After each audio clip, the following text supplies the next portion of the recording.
Wherever you go, whatever you do, throw a little at it. Omax, Vest and Briefs.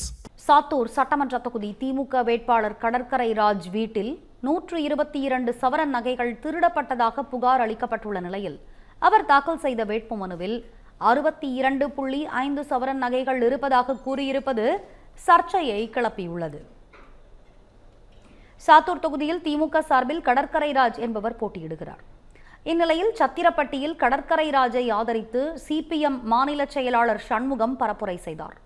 கடற்கரை ராஜ் வீட்டில் இல்லாததை நோட்டமிட்ட கொள்ளையர்கள் சத்திரப்பட்டியில் உள்ள அவரது வீட்டிற்குள் புகுந்த சிலர் 122 சவரன் நகைகளை கொள்ளையடித்துள்ளனர். இது தொடர்பாக சாத்தூர் போலீசார் வழக்கு பதிந்து விசாரித்து வருகின்றனர். இந்நிலையில் கடற்கரை ராஜ் தாக்கல் செய்த பிரமாண பத்திரத்தின் புகைப்படம் இணையத்தில் தீயாக பரவி வருகிறது.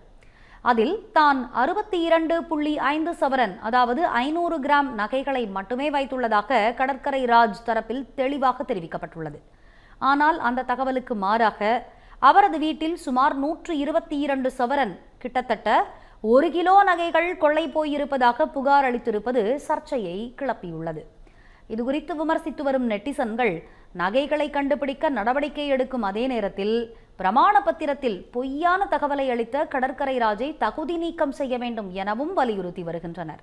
தவறான தகவல் அளித்தால் வேட்பாளர் தகுதி நீக்கம் செய்யப்படும் வாய்ப்பு உள்ளதால் திமுக வேட்பாளர் அளித்த புகாரின் உண்மை நிலை குறித்து போலீசாரும் தேர்தல் ஆணையமும் ஆராய்ந்து வருவதாக தகவல் வெளியாகியுள்ளது.